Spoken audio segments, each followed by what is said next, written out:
ಪ್ರಚಲಿತ ಈ ಕಾರ್ಯಕ್ರಮದ ಪ್ರಾಯೋಜಕರು ರೋಹನ್ ಕಾರ್ಪೊರೇಷನ್, ಸಹ ಪ್ರಾಯೋಜಕರು father Muller's charitable trust, SDM college Ujire, VK furniture and electronics.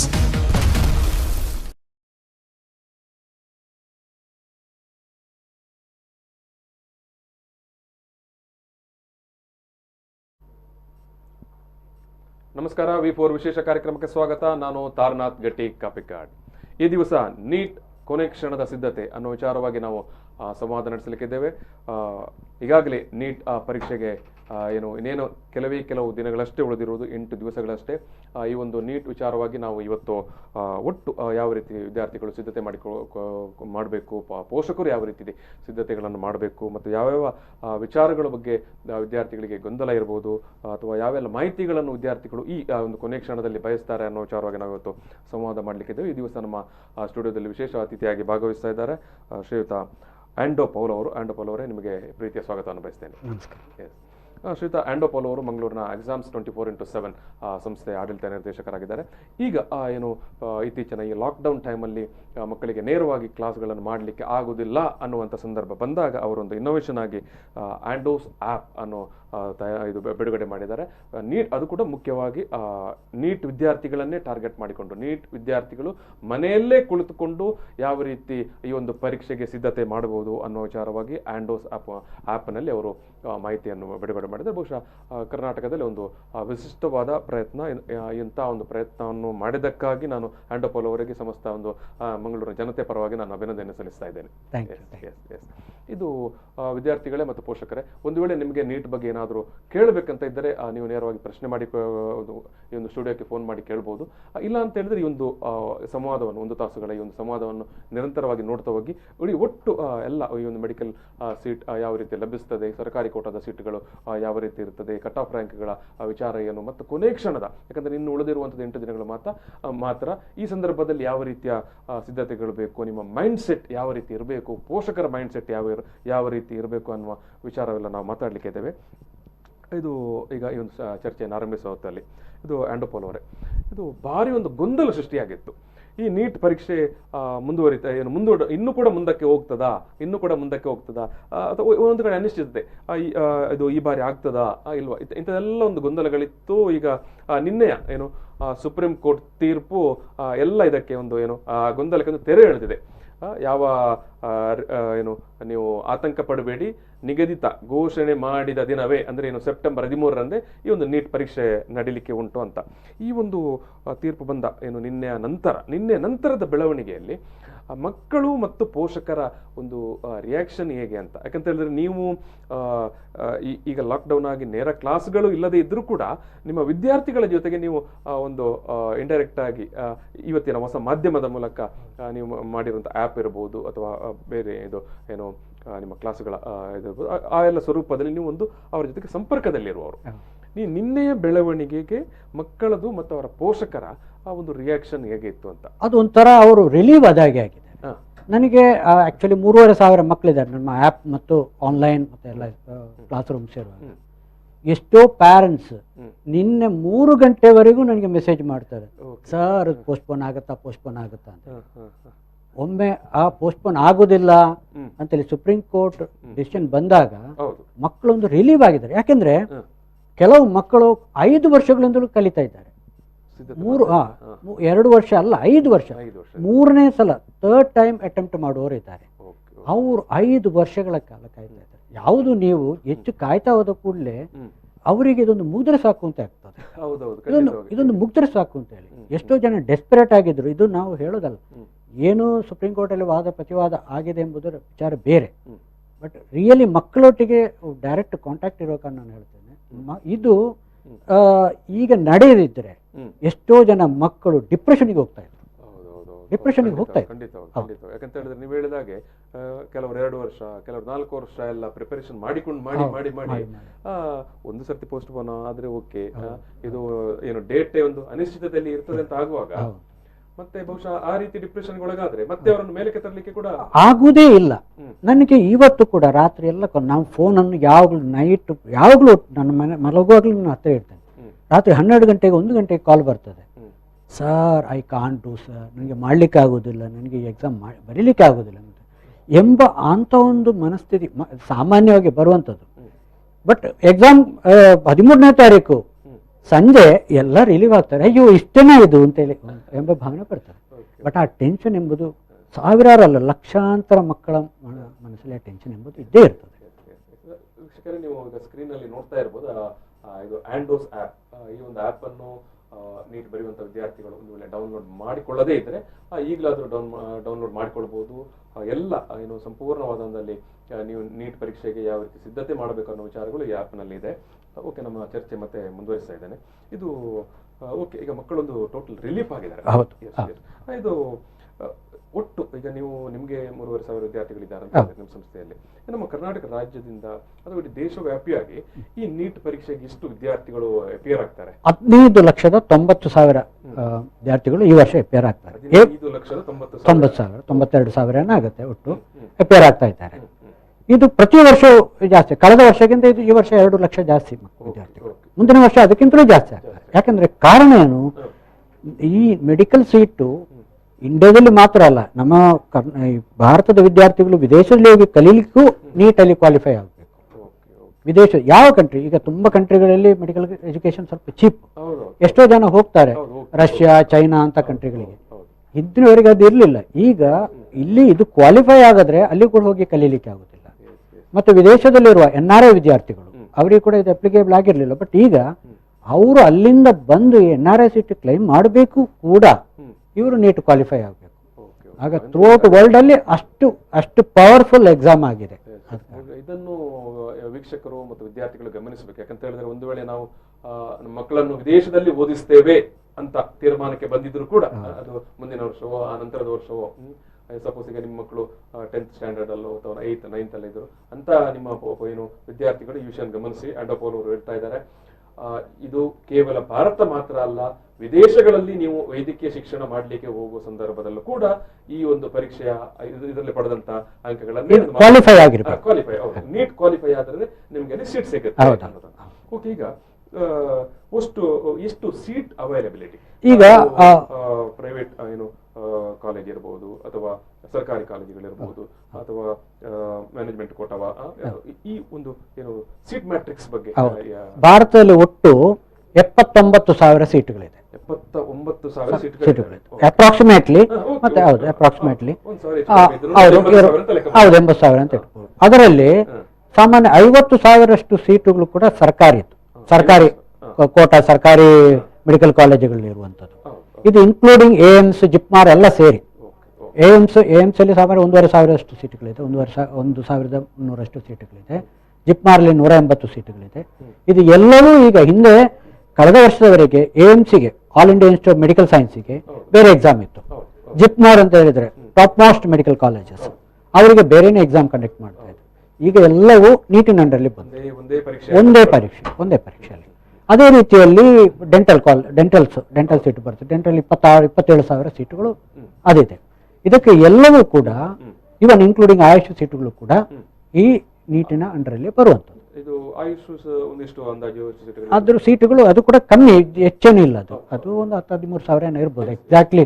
ಯಾಕಂದ್ರೆ ಅದಕ್ಕೆ ನಾವು ಕಾನ್ಸಂಟ್ರೇಟ್ ಜಾಸ್ತಿ ಮಾಡೋದಕ್ಕಿಂತ ಮೆಡಿಕಲ್ ಸೀಟೇ ಇಲ್ಲಿ, ಆಯುಷ್ ಸೀಟುಗಳೆಲ್ಲ ಕೊನೆಗೆ ಯಾವುದೂ ಇಲ್ಲ ಅಂತ ಹೇಳಿ ತಗೊಳ್ಬಾರ್ದು. ಮೆಡಿಕಲ್ ಸೀಟ್ ನಿಮಗೆ ಇಂಪಾರ್ಟೆಂಟ್. ಮೆಡಿಕಲ್ ಸೀಟ್ ಇವತ್ತು ಎಷ್ಟೆಲ್ಲ ನೀವು ಮೆಡಿಕಲ್ ಸೀಟ್ ಅಂತ ಹೇಳಿದ್ರೆ ಅದಕ್ಕೆ ಅಷ್ಟು ಸ್ವಲ್ಪ ದುಡ್ಡಿನ ವಿಚಾರದಲ್ಲಿ ಪೇಮೆಂಟ್ ಸೀಟ್ಗಳಲ್ಲಿ ಆಗ್ತದೆ. ಈಗ 100 ಕೋಟಿ ಇದ್ರೂ ಕೂಡ ನೀವು ನೀಟ್ ಇದು ಏನು ಪಾಸ್ ಆಗದಿದ್ದರೆ ಆಗುದಿಲ್ಲ. ನಮ್ಮ ಒಬ್ಬರು ವಿದ್ಯಾರ್ಥಿ ಇದ್ದಾರೆ, ಅವರ ತಾಯಿಯ ಅಣ್ಣ ಮೆಡಿಕಲ್ ಕಾಲೇಜ್ ನಡೆಸ್ತಾ ಇದ್ದಾರೆ. ಅವರಿಗೆ ಸೀಟ್, ಇಂಟ್ರೆಸ್ಟಿಂಗ್ ವಿಷಯ. ತಾಯಿಯ ಅಣ್ಣ ಬೆಂಗಳೂರಿನಲ್ಲಿ ಮೆಡಿಕಲ್ ಕಾಲೇಜ್ ಇದೆ. ನಮ್ಮ ವಿದ್ಯಾರ್ಥಿನಿಯ ತಾಯಿಯ ಅಣ್ಣ, ಅವರಿಗೆ ಸೀಟ್ ಮಾವ ಮೆಡಿಕಲ್ ಸೀಟ್ ಕೊಡ್ಲಿಕ್ಕೆ ಆಗುದಿಲ್ಲ. ಯಾಕಂದ್ರೆ ಕಳೆದ ವರ್ಷ ಕಾಲೇಜ್ ಇದ್ರೂ ಕೂಡ ಆಗುದಿಲ್ಲ. ಕ್ವಾಲಿಫೈ ನಮ್ಗೆ ತಂದು ಕ್ವಾಲಿಫೈ ಆಗದಿದ್ರೆ ಆಗುದಿಲ್ಲ. ಸ್ವಂತ ಮೆಡಿಕಲ್ ಕಾಲೇಜ್ ನಡೆಸುವವರ ಮಕ್ಕಳಿಗೆ ಕೂಡ ಸೀಟ್ ಕೊಡ್ಲಿಕ್ಕೆ ಆಗುದಿಲ್ಲ, ಕ್ವಾಲಿಫೈ ಆಗಬೇಕು. ಇದು ವೀಕ್ಷಕರು ಇದು ವಿಚಾರ ಗಮನಿಸಬೇಕು. ಈಗಾಗಲೇ ನೀಟ್ಗೆ ಏನು ಈ ಬಾರಿ ಬರೀತಾ ಇರುವಂತಹ ವಿದ್ಯಾರ್ಥಿಗಳಿಗೆ ಇದು ಈ ಬಗ್ಗೆ ಮಾಹಿತಿ ಇರುತ್ತೆ. ಈಗಾಗಲೇ ಏನು 11th ಸ್ಟ್ಯಾಂಡರ್ಡ್ಗೆ ಅಥವಾ ಇನ್ನು ಹೈಸ್ಕೂಲಿಗೆ ಬರುವಂಥ ವಿದ್ಯಾರ್ಥಿಗಳು ಮತ್ತು ಪೋಷಕರು ಗಮನಿಸಬೇಕು. ಯಾಕಂತ ಹೇಳಿದ್ರೆ ಎಷ್ಟೋ ಮಂದಿಯಲ್ಲಿ ಇರುತ್ತೆ, ಕೊನೆಗೆ ನಾನು ಎಂಟ್ರೆನ್ಸ್ ಎಕ್ಸಾಮ್ ಅಲ್ಲಿ ಒಳ್ಳೆ ಮಾಡದಿದ್ರು ಮ್ಯಾನೇಜ್ಮೆಂಟ್ ಕೋಟಾದಲ್ಲಿ ಬೇಕಾದಷ್ಟು ಡೊನೇಷನ್ ಕೊಟ್ಟು ನಾನು ಸೀಟ್ ಪಡ್ಕೊಳ್ತೇನೆ ಅಂತ. ಸೊ ಅಂತ ಯಾವ ಸಾಧ್ಯತೆಗಳು ಈ ನೀಟ್ ಜಾರಿಯಾದ ನಂತರ ಇಲ್ಲ ಇಲ್ಲ ಇಲ್ಲ ಇಲ್ಲ. ಸೊ ಹಾಗಾಗಿ ವೈದ್ಯಕೀಯ ಶಿಕ್ಷಣ ನಾನು ಮಾಡಲೇಬೇಕು ಅಂತ ತೀರ್ಮಾನ ಮಾಡಿದ ವಿದ್ಯಾರ್ಥಿ ನೀಟ್ ಕ್ವಾಲಿಫೈ ಆಗೋಗೆ ಆಗಲೇಬೇಕು, ಆ ವಿಚಾರವಾಗಿ ಗಮನ ಕೊಡಲೇಬೇಕು. ಈಗ ನೀವು ಆಗಲೇ ಹೇಳಿದ್ರಿ, ಇದು ಪ್ರತಿ ವರ್ಷನೂ ಈ ಒಂದು ನೀಟ್ ಪರೀಕ್ಷೆಗೆ ಸುಮಾರು 15 ಲಕ್ಷದಷ್ಟು ವಿದ್ಯಾರ್ಥಿಗಳು ಭಾಗಿಯಾಗ್ತಾರೆ ಅಂತ, ಭಾಗಿಯಾಗ್ತಾರೆ, ಇದು ಬರೀತಾರೆ ಅಂತ. ಇಲ್ಲಿ ಆಲ್ ಓವರ್ ಇಂಡಿಯಾದಲ್ಲಿ ಇದು ಸೀಟ್ ಇರುವಂಥದ್ದು ಈಗ 80,000. ಸೊ ಇಲ್ಲಿ ಇಷ್ಟು ಮಕ್ಕಳು ಅಪಿಯರ್ ಆಗಿ ಸಾಕಷ್ಟು ಅಂದ್ರೆ ದೊಡ್ಡ ನಂಬರ್ ಆಫ್ ಸ್ಟೂಡೆಂಟ್ಸ್ಗೆ ಅಲ್ಲಿ ಸೀಟ್ ಮಿಸ್ ಆಗ್ತದೆ. ಅಂದ್ರೆ ಅವರು ಮತ್ತೆ ಬೇರೆ ಕೋರ್ಸ್ಗಳಿಗೆ ಹೋಗ್ತಾರಾ ಅಥವಾ ನೆಕ್ಸ್ಟ್ ಇಯರ್ ಪುನಃ ಬರೀತಾರಾ? ಯಾವ ರೀತಿಯ ಒಂದು ತುಂಬಾ ಮಂದಿ ಈಗ ಒಂದು ದೊಡ್ಡ ಟ್ರೆಂಡ್ ರಿಪೀಟರ್ಸ್ ಅಂತ ಹೇಳಿ, ಒಂದು ವರ್ಷ ಸಿಗ್ಲಿಲ್ಲ ಸರಿ ಇನ್ನೊಂದು ವರ್ಷ ನೋಡೋಣ, ಇನ್ನೊಂದು ವರ್ಷ ರಿಪೀಟ್ ಮಾಡ್ತಾರೆ. ರಿಪೀಟಿಂಗ್ ಕೋರ್ಸ್ ಮಕ್ಕಳು ತುಂಬಾ ಥ್ರೂಔಟ್ ಇಂಡಿಯಾದಲ್ಲಿ ಅದೇ ಆಕ್ಚುಲಿ ಕೋಚಿಂಗ್ ಇನ್ಸ್ಟಿಟ್ಯೂಷನ್ ಇವತ್ತು ರನ್ ಮಾಡೋದೇ ಹೆಚ್ಚಿನದು ರಿಪೀಟರ್ಸ್ ಕೋರ್ಸ್ ಅಂತ ಹೇಳಿ, ಲಾಂಗ್ ಟರ್ಮ್ ನೀಟ್ ಕೋರ್ಸ್ ಅಂತ ಹೇಳ್ತಾರೆ.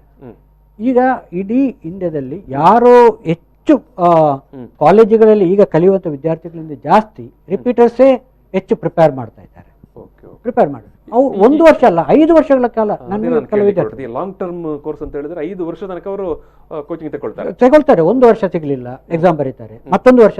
ನಮ್ಗೆ ಲಾಸ್ಟ್ ಇಯರ್ ಒಬ್ರು ಸ್ಟೂಡೆಂಟ್ ಇದ್ರು, ವಿದ್ಯಾರ್ಥಿ ಬಹಳ ಒಳ್ಳೆ ವಿದ್ಯಾರ್ಥಿನಿ ಚಕಿತಾ ಅಂತ ಹೇಳಿ, ಅವಳು MSc ಕಲಿತಾ ಇದ್ದಾಗ ಅಲ್ಲಿಂದ ಡ್ರಾಪ್ ಮಾಡಿ ಬಂದು ನಮ್ಮಲ್ಲಿ 1 ವರ್ಷ ಕಲಿತು, 1 ವರ್ಷ ಬೇರೆ ಕಲಿತು, ಮತ್ತೆ ನಮ್ಮಲ್ಲಿ ಕಲಿತು, ಬೇರೆ ಒಂದು ಇನ್ಸ್ಟಿಟ್ಯೂಟ್ ಅಲ್ಲಿ ಕಲಿತು, ಆಗಲಿ ನಮ್ಮಲ್ಲಿ ಕಲಿತು 549 ಮಾರ್ಕ್ ಬಂತು.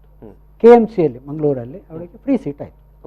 ಅಂದ್ರೆ ನೀವು ಎಷ್ಟು 24 ವರ್ಷ ಆಗುವಾಗಲೂ ಕೂಡ ಅಲ್ಲಿಂದ ಬಂದು ಮೆಡಿಕಲ್ ಕಲಿಯುವ ಆಸೆ ಇಟ್ಟುಕೊಂಡು ಬಂದವರು ಇದ್ದಾರೆ.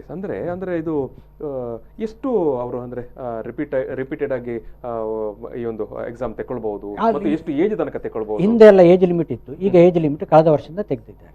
ಏಜ್ ಲಿಮಿಟ್ ಏನಿಲ್ಲ, ಹಿಂದೆ ಏಜ್ ಲಿಮಿಟ್ ಅಂತ ಇತ್ತು, ಇಷ್ಟು ವರ್ಷವರೆಗೆ ಬರಿಬಹುದು, ಅದೇನು ಈಗೆಲ್ಲ ನೀವು ಬರಿಬಹುದು. ಮತ್ತೆ ಎಷ್ಟು ಬಾರಿ ಬರಿಬಹುದು ಅದು ಕೂಡ ಎಲ್ಲ ತೆಗೆದಿದ್ದಾರೆ, ನೀವು ಬರಿಬಹುದು. Okay okay okay. ಈಗ ನಿಮ್ಮಂತ ಕೋಚಿಂಗ್ ಸೆಂಟರ್ಗಳಲ್ಲಿ ನೀವು 2 ವರ್ಷ ಅಥವಾ 3 ವರ್ಷ ನಿರಂತರ ಒಂದು ಕೋಚಿಂಗ್ ಕೂಡ ನಡೆಸ್ತೀರಿ. ನಾವು ಈಗ ನಮ್ಮಲ್ಲಿ ಬಂದವರು ಆಲ್ಮೋಸ್ಟ್ ನಮ್ಮಲ್ಲಿ ಕ್ಲಾಸ್ ರೂಮ್ ಕೋಚಿಂಗ್ ಒಂದು ಬ್ಯಾಚ್ ಮಾತ್ರ ರನ್ ಮಾಡುದು, ಬಾಕಿ ನಮ್ದು ಆ್ಯಪ್ ಮತ್ತು ಆನ್ಲೈನ್ ಇದೆ. ಅವರು ಬಂದವರು ಅವರಿಗೆ ಮೆಡಿಕಲ್ ಅಲ್ಲದ ಡೆಂಟಲ್ ಆಗಿ ಆಗ್ತಾರೆ ಹಾಗೆ, ಯಾಕಂದ್ರೆ ಸಣ್ಣ ಬ್ಯಾಚ್ ರಿಗರಸ್ ಕೋಚಿಂಗ್ ಕೊಡ್ತೇವೆ, ಮೆಡಿಕಲ್ ಆಗ್ತದೆ. ಲಾಸ್ಟ್ ಇಯರ್ ನಮ್ಮಲ್ಲಿ 61ರಲ್ಲಿ 62 ವಿದ್ಯಾರ್ಥಿಗಳು 41 ವಿದ್ಯಾರ್ಥಿಗಳಿಗೆ ಮೆಡಿಕಲ್ ಆಗಿ ಹೋಗಿದೆ. ಅದು ನಾವು ಈಗ ಆಲ್ ಓವರ್ ಇಂಡಿಯಾದಲ್ಲಿ ನಾನು ಅದನ್ನೇ ಕೇಳ್ತಾ ಇರೋದು. ಯಾಕಂದ್ರೆ ಈ ರೀತಿಯ ಒಂದು ಟ್ರೈನಿಂಗ್ ಅಥವಾ ಕೋಚಿಂಗ್ 2 ವರ್ಷ ಮಕ್ಕಳನ್ನು ಅಲ್ಲೇ ರೆಸಿಡೆನ್ಷಿಯಲ್ ಆಗಿ ಇಟ್ಕೊಂಡು 3 ವರ್ಷ 4 ವರ್ಷ ಇದೇ ರೀತಿಯ ಟ್ರೆಂಡ್ ಆಲ್ ಓವರ್ ಇಂಡಿಯಾದಲ್ಲಿ. ಕೋಟಾ ಅಂತ ಹೇಳಿ ರಾಜಸ್ಥಾನದ ಕೋಟಾ ಅಂತ ಹೇಳಿದೆ, ಅದು ಇದಕ್ಕೆ ಬಹಳ ಫೇಮಸ್. 8ನೇ ಕ್ಲಾಸಿಂದ ಮಕ್ಕಳು ಹೋಗ್ತಾರೆ.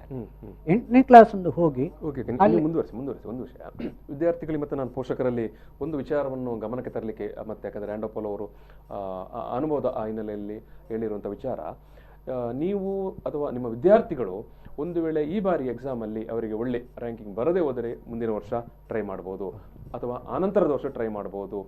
ಇದಕ್ಕೆ ಎಷ್ಟು ಬಾರಿ ಎಕ್ಸಾಮ್ ತಗೊಳ್ಳೋದಕ್ಕೂ ಒಂದು ಇದಿಲ್ಲ, ಏನು ಮಿತಿ ಇಲ್ಲ, ಅಥವಾ ಇಷ್ಟೇ ವರ್ಷದ ಒಳಗಡೆ ತಗೊಳ್ಬೇಕು ಅನ್ನೋ ಒಂದು ಕೂಡ ಇದಿಲ್ಲ, ರೂಲ್ಸ್ ಆ್ಯಂಡ್ ಕಂಡೀಷನ್ಸ್ ಇಲ್ಲ. ಯಾಕಂತ ಹೇಳಿದ್ರೆ, ಯಾಕೆ ಈ ಮಾತನ್ನು ನಾನು ರಿಪೀಟೆಡ್ ಆಗಿ ಹೇಳ್ತಾ ಇದ್ದೇನೆ ಅಂತ ಹೇಳಿದ್ರೆ, ಎಷ್ಟೋ ವಿದ್ಯಾರ್ಥಿಗಳು ನಮ್ಮಲ್ಲಿ ಒಂದು ಎಕ್ಸಾಮ್ ಅಲ್ಲಿ ಸ್ವಲ್ಪ ಮಾರ್ಕ್ಸ್ ಹೆಚ್ಚು ಕಡಿಮೆ ಆಯ್ತು ಅಂತ ತಕ್ಷಣ ತುಂಬಾ ಡಿಪ್ರೆಷನ್ಗೆ ಬೀಳ್ತಾರೆ ಅಥವಾ ಬಿಟ್ಟೇ ಬಿಡ್ತಾರೆ, ಆ ಲೈನೇ ಬಿಟ್ಟು ಬಿಡ್ತಾರೆ.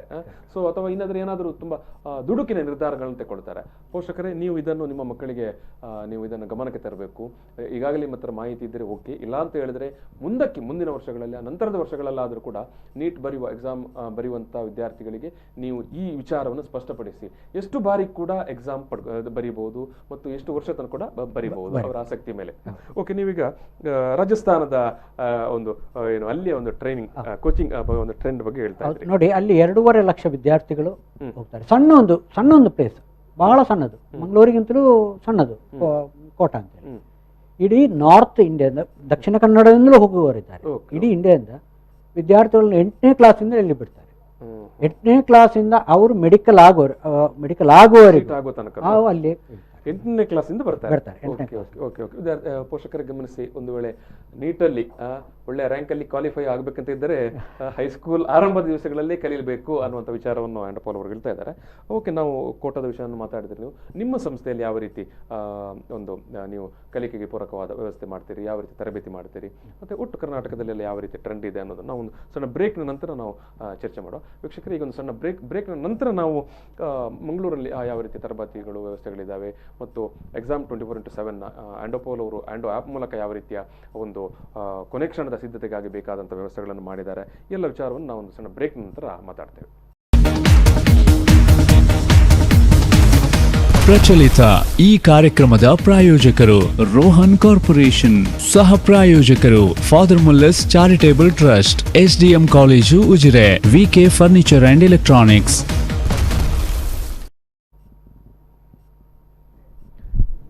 ನಮಸ್ಕಾರ. ಮತ್ತೆ ಈ ಒಂದು ನೀಟ್ ಕೊನೆ ಕ್ಷಣದ ಸಿದ್ಧತೆ ಕಾರ್ಯಕ್ರಮದ ಒಂದು ಸಂವಾದ ಕಾರ್ಯಕ್ರಮಕ್ಕೆ ನಾನು ಸ್ವಾಗತ ಮಾಡ್ತಾ ಇದ್ದೇನೆ. ಈ ದಿವಸ ನಮ್ಮ ಜೊತೆಗೆ ಮಂಗಳೂರಿನ ಎಕ್ಸಾಮ್ಸ್ 24/7 ತರಬೇತಿ ಸಂಸ್ಥೆಯ ಮುಖ್ಯಸ್ಥರಾಗಿರುವಂಥ ಆ್ಯಂಡೋಪೋಲ್ ಅವರು ಸ್ಟುಡಿಯೋದಲ್ಲಿ ಭಾಗವಹಿಸ್ತಾ ಇದ್ದಾರೆ. ಅವರು ಈಗಾಗಲೇ ಈ ಒಂದು ನೀಟ್ ವಿಚಾರವಾಗಿ, ಅಂದರೆ ದೇಶವ್ಯಾಪಿಯಾಗಿ ಎಷ್ಟು ಸೀಟ್ಗಳಿರುತ್ತದೆ ಮತ್ತು ಯಾವ ರೀತಿಯ ಎಕ್ಸಾಮ್ ನಡೆಯುವಂಥ ಪ್ರಕ್ರಿಯೆಗಳೇನು, ಮತ್ತು ಮಕ್ಕಳಲ್ಲಿರಬೇಕಾದ ಏನು ಧೈರ್ಯ ಅಥವಾ ಯಾವ ರೀತಿಯ ಸಿದ್ಧತೆ ಮಾಡಬೇಕನ್ನೋ ವಿಚಾರವಾಗಿ ನಾವು ಈ ಒಂದು ಚರ್ಚೆಯನ್ನು ಮಾಡ್ತಾ ಇದ್ದೆವು. ನಾವು ಈಗ ಈ ಸಂದರ್ಭದಲ್ಲಿ ಚರ್ಚೆಯನ್ನು ಮತ್ತೆ ಮುಂದುವರಿಸುವ ಸಂದರ್ಭದಲ್ಲಿ ನಾವು ಸೀಟ್ಗಳ ಅವೈಲಬಿಲಿಟಿ, ಸೀಟ್ ಮ್ಯಾಟ್ರಿಕ್ಸ್ ಯಾವ ರೀತಿ ಇರುತ್ತೆ, ಮತ್ತು ಆನಂತರ ತರಬೇತಿಯ ಅಥವಾ ಕೊನೆ ಕ್ಷಣದ ತರಬೇತಿ ಯಾವ ರೀತಿ ಬೇಕು, ಅಥವಾ ಮಕ್ಕಳು ಮನೆಯಲ್ಲೇ ಇದ್ದರೆ ಯಾವ ರೀತಿಯ ಸಿದ್ಧತೆಗಳನ್ನು ಮಾಡಿಕೊಳ್ಬೇಕು ಅನ್ನುವ ವಿಚಾರವಾಗೆಲ್ಲ ಮಾತಾಡಲಿಕ್ಕೆ ಇದ್ದೇವೆ. ಈ ಮಾತನ್ನು ಮುಂದುವರಿಸ್ತಾ, ಇದು ಆ್ಯಂಡೋಪೋಲ್ ಅವರೇ, ನಾವಾಗ ಒಂದಷ್ಟು ವಿಚಾರಗಳನ್ನು ನೀವು ಮಾತಾಡಿದ್ರಿ. ಏನು ಮಕ್ಕಳದ್ದು ಮೈಂಡ್ ಸೆಟ್ ಅಥವಾ ಪೇರೆಂಟ್ಸ್ ಎಲ್ಲ ಒಂದಷ್ಟು ರಿಲ್ಯಾಕ್ಸ್ ಆಗಿಬಿಟ್ರು ಅಂತ.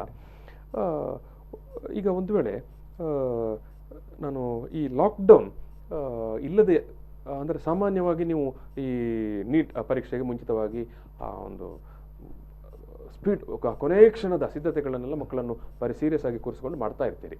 ಈಗ ಈ ಬಾರಿ ಅಂತ ನೇರವಾದ ಮುಖಾಮುಖಿಯ ಕ್ಲಾಸ್ ಹಾಗೆ ಬರಲಿಕ್ಕೆ ಆಗಲಿಲ್ಲ ಮಕ್ಕಳಿಗೆ. ನಿಮ್ಮ ಸಂಸ್ಥೆ ಅಂತಲ್ಲ, ಒಟ್ಟು ಎಲ್ಲ ಕಡೆನೂ ಈ ಒಂದು ಲಾಕ್ಡೌನ್ನ ಕಾರಣದಿಂದಾಗಿ. ಸೊ ಈಗ ಅವರು ನಿಮ್ಮ ಆ್ಯಪ್ಗಳು ಅಥವಾ ವಾಟ್ಸಪ್ಪು ಅಥವಾ ಇಂಟರ್ನೆಟ್ಟನ್ನು ಎಲ್ಲ ನಂಬಿಕೊಂಡಿದ್ದಾರೆ. ಈ ರೆಗ್ಯುಲರ್ ಕೋಚಿಂಗ್ಗೆ ಬಂದು ಪಡೆಯುವಂಥ ಒಂದು ಅದು ಏನು ಎಕ್ಸಾಮ್ನಲ್ಲಿ ಅವರು ಮಾಡುವಂಥ ಇದಿದೆ ಅಲ್ಲ, ಪರ್ಫಾರ್ಮೆನ್ಸ್, ಈ ರೀತಿಯ ಒಂದು ಪ್ಲ್ಯಾಟ್ಫಾರ್ಮ್ನಲ್ಲಿ ಪಡ್ಕೊಳ್ಳಿಕ್ಕೆ ಸಾಧ್ಯ ಆಗಬಹುದಾ ಅಂತ? ಈಗ ಸಾಮಾನ್ಯವಾಗಿ ಈಗ ಲಾಕ್ಡೌನ್ ಆಗೋ ಮೊದಲು ಹೆಚ್ಚಿನ ಸಂಸ್ಥೆಗಳು ಪೋರ್ಷನ್ ಮುಗಿಸಿದ್ದಾರೆ ಎಲ್ಲ. ಅಂದರೆ ಸಾಮಾನ್ಯವಾಗಿ ಫೆಬ್ರವರಿಗೆ ಪೋರ್ಷನ್ ಮುಗಿದೋಗುತ್ತೆ ಎಲ್ಲ ಕಡೆಯಲ್ಲಿ, ಇವನ್ ಲಾಂಗ್ ಟರ್ಮ್ ಮಾಡೋರಿಗೆ ಕೂಡ. ಆನಂತರ 3 ತಿಂಗಳು, ಫೆಬ್ರವರಿ, ಮಾರ್ಚ್, ಏಪ್ರಿಲ್, ಈ 3 ತಿಂಗಳು, ಮೇ 5ನೇ ತಾರೀಕಿತ್ತು, ಅವರಿಗೆ ಟೆಸ್ಟ್ಗಳು ಕೊಡ್ತಾ ಇರುತ್ತೆ. ಈ ಟೆಸ್ಟ್ಗಳು ಕೊಡೋ ಟೈಮಲ್ಲಿ ಅವರು ಹೊರಟೋದ್ರು. ಅದರಿಂದ ನಿಜವಾದ ಅವರಿಗೆ ತೊಂದರೆ ಆಗಿದೆ. ಯಾಕಂದರೆ ಟೆಸ್ಟ್ಗಳು ಬರೆಯೋದು, ನೀಟಿನ ಸಕ್ಸಸ್ ಇರೋದು ಟೆಸ್ಟ್ಗಳ ಮೇಲೆ. ನಾವೆಷ್ಟು ಕಲ್ತಿದ್ದೇವೆ ಅಂತ ಗೊತ್ತಾಗೋದು ನಾವು ಟೆಸ್ಟ್ ಬರೆದಾಗ, ಇಲ್ಲ ನಾವು ಏನು ಕಲ್ತಿದ್ದೇವೆ ನಮ್ಗೆ ಗೊತ್ತಾಗ, ನಾವು ಎಲ್ಲಿ ತಪ್ಪು ಮಾಡಿದ್ದೇವೆ ಅಂತೇಳಿ ಗೊತ್ತಾಗೋದು ಕೂಡ ಟೆಸ್ಟ್ ಬರೆದಾಗಲೇ. ಯಾವುದು ನಮ್ಮದು ಸ್ಟ್ರೆಂತ್, ಯಾವುದು ನಮ್ಮದು ವೀಕ್ನೆಸ್, ಯಾವ ಚಾಪ್ಟರ್ ನಮಗೆ ಗೊತ್ತಿಲ್ಲ, ಯಾವ ಚಾಪ್ಟರ್ ಗೊತ್ತಿಲ್ಲ, ಇದೆಲ್ಲವೂ ಗೊತ್ತಾಗೋದು ಟೆಸ್ಟ್ ಬರೆದಾಗ. ಆ ಟೆಸ್ಟ್ಗಳು ನಮಗೆ ಆ ಮಕ್ಕಳಿಗೆ ಸಿಗಲಿಲ್ಲ ಆ ಟೈಮಲ್ಲಿ. ಅದರಿಂದ ಏನಾಯಿತು, ಅದರಿಂದ ನಿಜವಾದ ಅವರಿಗೆ ತೊಂದರೆ ಆಗಿದೆ. ಬಟ್ ಲೇಟರ್ ಸ್ಟೇಜ್, ಒಮ್ಮೆ ಇದು ಲಾಕ್ಡೌನ್ ಬಂದಾಗ ಎಲ್ಲರೂ ಒಂಥರ ಅಯ್ಯೋ ಏನು ಮಾಡಬೇಕು ಅಂತ ಹೇಳಿತ್ತು. ಬಟ್ ಆನಂತರ ಎಲ್ಲ ಸಂಸ್ಥೆಗಳು ಒಂದೊಂದು ಆನ್ಲೈನ್ ಟೆಸ್ಟ್ಗಳ ಮುಖಾಂತರ, ಆ್ಯಪ್ಗಳ ಮುಖಾಂತರ ಎಲ್ಲ ಹೊರಗೆ ಬಂತು. ಕರ್ನಾಟಕದಲ್ಲಿ ನಾವು ಆ್ಯಪನ್ನು ಬಿಡುಗಡೆ ಮಾಡಿದ್ದೆವು. ನಾವು ಇಮಿಡಿಯೇಟ್ ಒಂದೇ ಕಾರಣ ಏನು ಅಂತೇಳಿ, ನಮಗೆ 2011ಇಂದಲೇ ಆನ್ಲೈನ್ ಕೋಚಿಂಗ್ ಇತ್ತು ನಮಗೆ. ಆದ ಕಾರಣ ನಾವು ಇಮಿಡಿಯೇಟ್ ಈಗ ಇದು ನೀವು ಅಂದರೆ ಈಗ ನಿಮ್ಮ ಎಕ್ಸಾಮ್ಸ್ 24/7 ಸಂಸ್ಥೆ ಅದು ಯಾವ ರೀತಿಯ, ಅಂದರೆ ನಿಮ್ಮ ಟೋಟಲ್ ನಿಮ್ಮ ಪ್ರೋಟೋಕಾಲ್ಗಳಿಗೆ ಯಾವ ರೀತಿ ನೀವು ತರಬೇತಿಯನ್ನು ಮಾಡ್ತೀರಿ ಮತ್ತು ಸಕ್ಸಸ್ ರೇಟ್ಸ್ ಯಾವ ರೀತಿ ಅನ್ನೋದನ್ನು ಸ್ವಲ್ಪ ಮಾಹಿತಿ ಕೊಡಿ. ಈಗ ಎಕ್ಸಾಮ್ 24/7 2011ಅಲ್ಲಿ ನಾವು ಸ್ಟಾರ್ಟ್ ಮಾಡಿದ್ದು, 2011ರಲ್ಲಿ. ಆಗ ನಮಗೆ ಈ ಆನ್ಲೈನ್ ಎಂಬುದು ಒಂದು ಹೊಸ ಮೀಡಿಯಂ ಅಂತೇಳಿ ನಾನು ತಿಳ್ಕೊಂಡೆ. ನಂತರ ಕರ್ನಾಟಕದಲ್ಲಿ ಫಸ್ಟ್ ಟೈಮ್ ಆನ್ಲೈನ್ ಕೋಚಿಂಗ್ ತಂದವ ನಾನು. 2011ರಲ್ಲಿ ನೀವು ಆನ್ಲೈನ್ ತಂದಿದ್ದೀರಿ. 10 ವರ್ಷ ಆಗ್ತಾ ಇತ್ತು. ತಂದು ಆಗ CET ಇತ್ತು, CETಗೆ ಇದು CETಗೆ ಎಕ್ಸಾಮು ಮೇನ್ ಆಗಿ. ಆವತ್ತು ಆನ್ಲೈನ್ ಕೋಚಿಂಗ್ ಈ ಥರ ಲೈವ್ ವಿಡಿಯೋಸ್ ಏನು ಇರಲಿಲ್ಲ. ಆನ್ಲೈನ್ ಕೋಚಿಂಗ್ ಇದ್ದದ್ದು ಅವರಿಗೆ ಕಂಟೆಂಟ್ ಡೆಲಿವರಿ ಮಾಡುವುದು. ಆನ್ಲೈನ್ ಎಂಬುದು ಕಂಟೆಂಟ್ ಡೆಲಿವರ್ಡ್ ಥ್ರೂ ಆನ್ಲೈನ್. ಓದಲಿಕ್ಕೆ ಏನು ಮೆಟೀರಿಯಲ್ ಬೇಕು ಆ ಮೆಟೀರಿಯಲ್ಗಳನ್ನು ಅವರೇನು ಲೈಬ್ರರಿಗೆ ಬರಬೇಕಾಗಿಲ್ಲ ಅಥವಾ ಸ್ಕೂಲ್ಗೆ ಹುಡುಕಿಕೊಂಡು ಬರಬೇಕಾಗಿಲ್ಲ. ನೀವು ಆನ್ಲೈನ್ ಥ್ರೂ ಅವರಿಗೆ ಪ್ರಿಂಟೆಡ್ ಮೆಟೀರಿಯಲ್ನ ಬದಲು ಆನ್ಲೈನ್ ಸಿಗುವಂಥ ಸಿಸ್ಟಮ್ ಮಾಡಿದ್ರು. ಮಾಡಿ ಆಗ ಎಕ್ಸಾಮ್ ಕೊಡುವಂಥದ್ದು, ಎಕ್ಸಾಮ್ಸ್ ಇಂಟ್ರಾಕ್ಟಿವ್ ಎಕ್ಸಾಮ್ ಕೊಡುವಂಥದ್ದು ಸಾಫ್ಟ್ವೇರ್ ನಾವು ಡೆವಲಪ್ ಮಾಡಿದೆವು. ಅಲ್ಲಿಂದ ಒಂದೊಂದೊಂದೊಂದು ಸ್ಟೆಪ್ ಆಗಿ ಆನಂತರ ನಾವು 2014ನಲ್ಲಿ ಆ್ಯಪ್ ಬಿಡುಗಡೆ ಮಾಡಿದೆವು. ಆವತ್ತಿನ ಕಾಲದ ಆ್ಯಪ್ ಅಂತ ಹೇಳಿದ್ರೆ ಈ ರೀತಿ ಆನ್ಲೈನ್ ಆ್ಯಪ್ ಅಲ್ಲ. ಆನ್ಲೈನ್ ಅಂತೇಳಿ ಆವತ್ತು ಪ್ಯಾರೆಂಟ್ಸ್ ಬಹಳ ಅದಕ್ಕೆ ಎಗೇನ್ಸ್ಟ್ ಇತ್ತು. ಮಕ್ಕಳು ಇಂಟರ್ನೆಟ್ ಯೂಸ್ ಮಾಡಿದರೆ ಅಲ್ಲಿಂದ ಬೇರೆ ಆವತ್ತು ಫೇಸ್ಬುಕ್ ಅದು ಇದು ಅಂತ ತುಂಬ ಎಗೇನ್ಸ್ಟ್ ಇತ್ತು. ಮಕ್ಕಳು ಮೈಂಡ್ ಸೆಟ್ ಅಂದ್ರೆ ಅವರ ಕಾನ್ಸಂಟ್ರೇಷನ್ ಡೈವರ್ಟ್ ಆಗುತ್ತೆ ಅಂತ ಹೇಳ್ಕೊಂಡು ಅದ ಕಾರಣ 2014ರ ಪರಿಸ್ಥಿತಿ. 14 ಆವತ್ತು ಆನ್ಲೈನ್ ಅಂತ ಹೇಳ್ಕೊಂಡು ಯಾರಲ್ಲಿ ಹೇಳಿದ್ರೆ ಪ್ಯಾರೆಂಟ್ಸ್ ಬೇಡ ಬೇಡ ಬೇಡ ಬೇಡ ಅಂತ ಹೇಳಿ ಕೊಡದಿದ್ರೆ ರೆಗ್ಯುಲರ್ ಕ್ಲಾಸ್ ಕೊಡಿ. ಇಂಥದ್ದು ಆಲ್ಟರ್ನೇಟಿವ್ ಆಗುತ್ತೆ ಎಂಬುದು ಯಾರು ತಿಳ್ಕೊಳ್ಳಿಲ್ಲ. ನಮಗೆಲ್ಲ ಒಂದು ತಂತ್ರಜ್ಞಾನ ಯಾವ ರೀತಿ ಮನುಷ್ಯ ಅದಕ್ಕೆ ಒಗ್ಗಿಕೊಳ್ಳುವಂತೆ ಮಾಡುತ್ತೆ ಅನ್ನೋದಕ್ಕೆ ಈಗಿನ ಒಂದು ಪರಿಸ್ಥಿತಿ ಕೂಡ ತಂತ್ರಜ್ಞಾನಕ್ಕೆ ನೋಡಿ ಒಂದು ಬಹಳ ಇಂಪಾರ್ಟೆಂಟ್ ವಿಚಾರ ತಿಳ್ಕೊಳ್ಬೇಕು. ನೋಡಿ, ಎಲ್ಲ ಆನ್ಲೈನ್ ಪ್ಲಾಟ್ಫಾರ್ಮ್ಸ್ ಕಳೆದ 6 ತಿಂಗಳಲ್ಲಿ ಗಳಿಸಿದ ಸ್ಟೂಡೆಂಟ್ಸ್ ಅನ್ನು ಅವರು ಎಂಟೈರ್ 10 ವರ್ಷದಲ್ಲಿ ಗಳಿಸಲಿ. ದೊಡ್ಡ ದೊಡ್ಡ ಆನ್ಲೈನ್ ಪ್ಲಾಟ್ಫಾರ್ಮ್ಸ್ ಇದೆ. 60,000 ಕೋಟಿ ರೂಪಾಯಿ ಕಂಪನಿ, 5,000 6,000. ಇವರು ಕಳೆದ 8 ವರ್ಷ ಸ್ಟಾರ್ಟ್ ಆಗಿ 8 ವರ್ಷ ಆಯಿತು. ಈ 8 ವರ್ಷದಲ್ಲಿ ಗಳಿಸಿದ ಅಷ್ಟು ಇದನ್ನು ಇವರು 6 ತಿಂಗಳಲ್ಲಿ ಗಳಿಸಿದ್ದಾರೆ. ಬಹುಶಃ ಲಾಕ್ಡೌನ್ ಆ ಒಂದು ಪೀರಿಯಡ್ ಇದೆ ಅಲ್ಲ, ಬಹುಶಃ ಈ ಆನ್ಲೈನ್ ಮಾರ್ಕೆಟಿಂಗ್ ಇರ್ಬೋದು ಅಥವಾ ಆನ್ಲೈನ್ ನೀವು ಹೇಳಿದಾಗ ಎಜುಕೇಶನ್ ಇರ್ಬೋದು ಅಥವಾ ಈ ಪೇಪರ್ಗಳು ಆನ್ಲೈನಲ್ಲಿ ಪೇಪರ್ ನ್ಯೂಸ್ ಡೆಲಿವರಿ ಮಾಡುವಂಥ ಎಲ್ಲ ಒಂದು ವ್ಯವಸ್ಥೆಯಲ್ಲಿ ಬಹುಶಃ ಒಂದು ಒಳ್ಳೆಯ ಸಕ್ಸಸ್ ಮತ್ತು ಪ್ರೋಗ್ರೆಸ್ ಜೊತೆಗೆ ತುಂಬಾ ಜನರನ್ನು ರೀಚ್ ಆಗಿದೆ. ಮತ್ತೆ ಅದು ಕಾಸ್ಟ್ ಎಫೆಕ್ಟಿವ್ ಕೂಡ ಎಂಬುದು ಗೊತ್ತಾಯ್ತು. ಈಗ ಉದಾಹರಣೆಗೆ ಒಂದು ಸ್ಟೂಡೆಂಟ್ ಕ್ಲಾಸ್ ರೂಮಿಗೆ ಬಂದ್ರೆ 1 ಲಕ್ಷ ಖರ್ಚಾದ್ರೆ ನೀವು ಅದೇ ಆನ್ಲೈನ್ ಕಲ್ತ್ರೆ 5,000 ಕಲೀಲಿಕ್ಕೆ ಆಗ್ತದೆ. ಎರಡನೇದಾಗಿ ನೀವು ಕ್ಲಾಸ್ ರೂಮಿಗೆ ಬರಬೇಕು ಅಂತ ಆದರೆ ಇಲ್ಲಿ ಬಂದು ಬೇರೆ ಕಡೆಯಿಂದ ಮಂಗಳೂರಿಗೆ ಬಂದು ಇಲ್ಲಿ ಹಾಸ್ಟೆಲ್ ನಿಲ್ಬೇಕು, ಎಲ್ಲ 1 ವರ್ಷದಲ್ಲಿ 2.5 ಲಕ್ಷ ಖರ್ಚಾಗ್ತದೆ. ನೀವು ಪ್ರತಿನಿತ್ಯ ನ್ಯೂಸ್ ಪೇಪರ್ ಓದೋದಿದ್ರು ಕೂಡ 5 ರೂಪಾಯಿ ಕೊಡು 6 ರೂಪಾಯಿ ಕೊಡಬೇಕು. ನೀವು ನಿಮ್ಮ ಮೊಬೈಲ್ ಅಲ್ಲಿ ಈಗ ಪೂರ್ತಿ ಎಲ್ಲಾ ನ್ಯೂಸ್ ಪೇಪರ್ಗಳನ್ನು ನೋಡ್ಲಿಕ್ಕೆ ಫ್ರೀಯಾಗಿ ಸಿಗ್ತದೆ. ಇದು ಅಂದ್ರೆ ಈ ಕಾಲದ ವಿದ್ಯಾರ್ಥಿಗಳಿಗೆ ಕಲೀಲಿಕ್ಕೆ ಎಲ್ಲಾ ರೀತಿಯ ವ್ಯವಸ್ಥೆಗಳು ಮೆಟೀರಿಯಲ್ಗಳು ತುಂಬಾ ಸುಲಭವಾಗಿ ಮತ್ತು ಸರಳವಾದ ಮಾರ್ಗದಲ್ಲಿ ಬರ್ತದೆ. ಎಕ್ಸೆಪ್ಟಬಿಲಿಟಿ ಬಂತು, ಆನ್ಲೈನ್ ಎಂಬುದು ಎಕ್ಸೆಪ್ಟಬಲ್ ಆಯ್ತು. ಈಗ ನಾವು ಎಲ್ಲ ಯಾರು ಫ್ಯಾಮಿಲಿ ಎಂಥದ್ದು ಹಿಂದೆ ಎಲ್ಲ ಎಕ್ಸೆಪ್ಟಬಲ್ ಇರಲಿಲ್ಲ. ಆನ್ಲೈನ್ ಅಂತ ಹೇಳಿದ್ರೆ ತುಂಬಾ ಅದರಲ್ಲಿ ಬೇರೆ ಕಂಟೆಂಟ್ ಇರ್ತದೆ, ಆಗಿರ್ತದೆ, ಡೈವರ್ಟ್ ಆಗ್ತದೆ. ಬಟ್ ಈ ಲಾಕ್ಡೌನ್ ಇಂದ ಆನ್ಲೈನ್ ಎಂಬುದು ಎಕ್ಸೆಪ್ಟಬಲ್ ಆಯ್ತು. ಇನ್ನು ಮುಂದೆ ನೋಡಿ ಅದು ಪಾರ್ಟ್ ಆಫ್ ಲೈಫ್ ಆಗ್ತದೆ. ಈಗ ಅದೇ ಈ 24 ನಿಮ್ಮ ಎಕ್ಸಾಮ್ಸ್ 24/7 ನೀವು ಹೇಳಿದಾಗೆ ಆರಂಭದ ಕಾಲದಲ್ಲಿ ಅದು ನಡೆದುಕೊಂಡು ಬಂದ ಒಂದು ಬೆಳವಣಿಗೆ ಅಥವಾ 2014ಗೆ ಆಗೋ ನೀವು ಆನ್ಲೈನ್ ಮಾಡಿದಾಗ ಇದ್ದಂಥ ಸನ್ನಿವೇಶ ಎಲ್ಲ ಈಗ ಬದಲಾಗಿದೆ.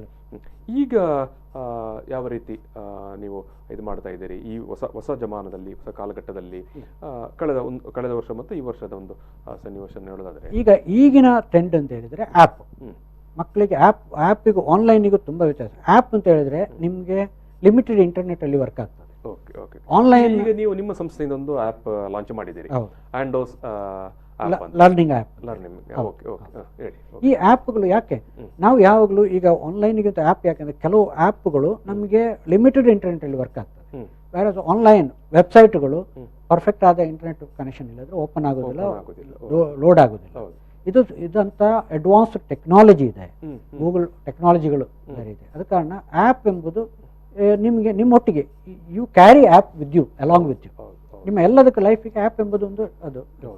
ಈ ಆ್ಯಪ್ಗಳು ನಿಮ್ಮ ಲರ್ನಿಂಗ್ ಪ್ರೋಸೆಸ್ ಅನ್ನು ತುಂಬ ಎಫೆಕ್ಟಿವ್ ಮಾಡಿದೆ, ಕಾಸ್ಟ್ ಎಫೆಕ್ಟಿವ್ ಕೂಡ ಮಾಡಿದೆ. ಸಾಮಾನ್ಯವಾಗಿ ಎಲ್ಲ ಆ್ಯಪ್ಗಳು ಈಗ ಫ್ರೀ ಆಗಿ ಕೊಡ್ತಾ ಇದ್ದಾರೆ. ನಿಮ್ಗೆ ಅಡ್ವಾನ್ಸ್ ಫೀಚರ್ ಬೇಕು ಅಂತ ಈಗ ನೀವು ಲಾಂಚ್ ಮಾಡಿರುವಂತಹ ಇದು ಆಂಡೋಸ್ ಆ್ಯಪ್ ಕೂಡ ಫ್ರೀ. ಅದು ಫ್ರೀ ಅಂತ ಹೇಳಿದ್ರೆ ಇದೇ ನೀವು ಬೇರೆ ಏನಾದ್ರು ಲಾಂಚ್ ಮಾಡಿ ಈಗ 1 ತಿಂಗಳಾಗ್ತಾ ಬಂತು. 1 ತಿಂಗಳಲ್ಲಿ ಅಷ್ಟೇ. ಇದು 1 ತಿಂಗಳಲ್ಲಿ ಆಕ್ಚುಲಿ August 4ಗೆ ಬೀಟಾ ವರ್ಷನ್ ರಿಲೀಸ್ ಆಯಿತು. ಆಗಸ್ಟ್ 10ಗೆ ಮಕ್ಕಳಿಗೋಸ್ಕರ ರಿಲೀಸ್ ಮಾಡಿದ್ದು. ಈಗಲೇ 4000 ಡೌನ್ಲೋಡ್ಸ್ ಬಂದಿದೆ. ಉಚಿತ ಆಪ್ ಅಂತ ಕ್ಲಿಕ್ ಮಾಡಿದ್ರೆ ಪ್ಲೇ ಸ್ಟೋರ್ ಅಲ್ಲಿ ಸಿಗ್ತದೆ. ಅದು ಫ್ರೀ ಆಗಿ. ಇಂಥದೇ ನೀವು ಆ್ಯಪ್ ಆ್ಯಕ್ಚುಲಿ ನೀವು ಆನ್ಲೈನ್ ಸ್ಟಡಿ ಮಾಡಿದ್ರೆ ಇದಕ್ಕೊಂದು 9,000 10,000 ರೂಪಾಯಿ ಕೊಡಬೇಕಾಗ್ತದೆ. ವಿಡಿಯೋಸಿಂದ ಹಿಡಿದು ಎಕ್ಸಾಮ್ಸಿಂದ ಹಿಡಿದು ಮೆಟೀರಿಯಲ್ ಇಂದ ಎಲ್ಲವೂ ನಿಮಗೆ ಸಿಗಬೇಕಂದ್ರೆ ಒಂದು 9,000-10,000. ಬಟ್ ಇದು ನಿಮಗೆ ಫ್ರೀಯಾಗಿ ಸಿಗ್ತದೆ. ನೀವು ಈ ಆ್ಯಪಲ್ಲಿ ಅದೆಲ್ಲವನ್ನು ಇದು ಕ್ಲಬ್ ಮಾಡಿದ್ದೀರಿ. ಇದರಲ್ಲಿ ಒಂದು ನೀವು ನಿಮ್ಮ ಆ್ಯಪಲ್ಲಿ ಏನೇನು ವೆರೈಟೀಸ್ ಉಂಟು, ಅದರ ಏನು ಮೆಥಡಾಲಜಿ ಏನಂತ ಸ್ವಲ್ಪ ವಿವರ ಕೊಡಿ. ನೀಟಿಗೆ ಬೇಕಾಗಿರೋದು ನಾವು ನೀಟ್ ಸ್ಟಡಿ ಅಂತ ಹೇಳೋದು ಓದು ಎಂಬುದರಲ್ಲಿ ಫಸ್ಟಿಗೆ ನೀವೊಂದು ಓದಲಿಕ್ಕೆ ಮೆಟೀರಿಯಲ್ ಬೇಕು. ಏನು ಬೇಕು, ಒಂದು ಚಾಪ್ಟ್ರಿಗೆ ಏನು ಓದು, ದಟ್ಸ್ ಕಾಲ್ಡ್ ಸಿನಾಪ್ಸಿಸ್. ಸಿನಾಪ್ಸಿಸ್ ಆದ ನಂತರ ನಿಮ್ಗೆ ಎಷ್ಟು ಅರ್ಥ ಆಗಿದೆ ಅಂತ ತಿಳ್ಕೊಳ್ಬೇಕಿದ್ರೆ ಅದರ ಬಗ್ಗೆ ಎಕ್ಸಾಮ್ ಬೇಕು, ಚಾಪ್ಟರ್ ಟೆಸ್ಟ್, ಅದರ ಬಗ್ಗೆ ಕ್ವಶನ್ಸ್ ಅಟೆಂಪ್ಟ್ ಮಾಡಬೇಕು. ಅದರಲ್ಲಿ ಅಲ್ಲಿ ಮತ್ತೆ ಅರ್ಥ ಆಗೋದಾಗ ಮತ್ತೆ ವಿಡಿಯೋ ನೋಡಬೇಕು. ಇದನ್ನು ಇನ್ನೂ ಕೂಡ ಅದಾದ ನಂತರ ನೀವು ಅದರ ಬಗ್ಗೆ ಮಾಕ್ ಟೆಸ್ಟ್ ಅಟೆಂಪ್ಟ್ ಮಾಡಬೇಕು. ಇದಿಷ್ಟು ಒಂದು ಚಾಪ್ಟರ್ ನೀವು ಸರಿಯಾಗಿ ಕಲಿಬೇಕಿದ್ರೆ ಇದೆಲ್ಲವೂ ನಮ್ಮಲ್ಲಿದೆ. ಚಾಪ್ಟರ್ಗೆ ಪ್ರತಿಯೊಂದು ಚಾಪ್ಟರ್ಗೂ ಸಿನಾಪ್ಸಿಸ್ ಇದೆ, ಓದಿಕೊಳ್ಳಿಕ್ಕಿರುವಂಥ ಮೆಟೀರಿಯಲ್ ಇದೆ. ಪ್ರತಿಯೊಂದು ಚಾಪ್ಟರ್ಗೂ ಅನ್ಲಿಮಿಟೆಡ್ ಕ್ವಶನ್ಸ್ ಇದೆ. ನೀವು ಕ್ವಶನ್ಸ್ ಅಟೆಂಪ್ಟ್ ಮಾಡ್ತಾ ಹೋದು ಇಂಡಿವಿಜುವಲ್ ಒಂದು ಕ್ವಶನ್ ಅಟೆಂಪ್ಟ್ ಮಾಡಿ ನೋಡಿದರೆ ಸರಿಯಾ ತಪ್ಪ ಅಂತ ಆಗಲೇ ಹೇಳ್ತದೆ. ಮತ್ತೆ ನೀವು ವೇಟ್ ಮಾಡಬೇಕು. ಅದಾದ ವಿಡಿಯೋಸ್ ಇದೆ, ಅದರ ಲರ್ನಿಂಗ್ ವಿಡಿಯೋ ಎಲ್ಲ ಅದರ ಇಂಪಾರ್ಟೆಂಟ್ ಕಾನ್ಸೆಪ್ಟ್ ಇದೆ. ಅದಾದ ನಂತರ ಟೆಸ್ಟ್ ಇದೆ. ಟೆಸ್ಟಲ್ಲಿ ನಿಮಗೆ ಮಾರ್ಕ್ಸ್ ಸಿಗ್ತದೆ ನೀವು ಎಷ್ಟು ಸರಿ ಮಾಡಿದ್ರಿ. ಈಗ ಫಸ್ಟಿಗೆ ಪ್ರಾಕ್ಟೀಸ್ ಕ್ವಶನ್ಸ್ ಅಲ್ಲಿ ನಿಮಗೆ ಮಾರ್ಕ್ ಸಿಗೋದಿಲ್ಲ, ಆದರೆ ಟೆಸ್ಟಲ್ಲಿ ನಿಮಗೆ ಮಾರ್ಕ್ಸ್ ಸಿಗ್ತದೆ. ಇದಿಷ್ಟು ಚಾಪ್ಟರ್ ವೈಸ್. ಅದಾದ ನಂತರ ನಿಮಗೆ ಬರೋದು ಫುಲ್ ಲೆಂತ್ ಟೆಸ್ಟ್. ನೀಟಲ್ಲಿ 180 ಕ್ವಶನ್ಸ್. ಆ 180 ಕ್ವಶನ್ಸ್ ಪ್ರಾಕ್ಟೀಸ್ ಟೆಸ್ಟ್ ಅಂತ ಮಾಕ್ ಟೆಸ್ಟ್.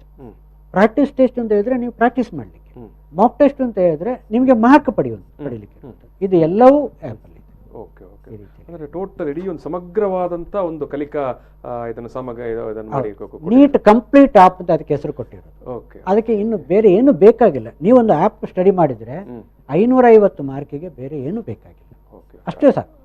ಅಷ್ಟು ಸಮಗ್ರವಾದ ಮಾಹಿತಿ ನಿಮ್ಮ ವೀಕ್ಷಕರೇ. ನಾವು ಈ ಒಂದು ನೀಟ್ ಕೊನೆ ಕ್ಷಣದ ಸಿದ್ಧತೆ ಬಗ್ಗೆ ಇನ್ನೂ ಒಂದಷ್ಟು ವಿಚಾರಗಳನ್ನು ಮಾತಾಡಲಿಕ್ಕೆ ಈಗ ಒಂದು ಸಣ್ಣ ಬ್ರೇಕ್ ತೆಗೆದುಕೊಳ್ತೇವೆ. ಬ್ರೇಕ್ ನಂತರ ನಾವು ಮತ್ತೆ ಈ ಒಂದು ಪ್ರಚಲಿತ ಈ ಕಾರ್ಯಕ್ರಮದ ಪ್ರಾಯೋಜಕರು ರೋಹನ್ ಕಾರ್ಪೊರೇಷನ್, ಸಹ ಪ್ರಾಯೋಜಕರು father Muller's charitable trust, SDM college Ujire, VK furniture and electronics.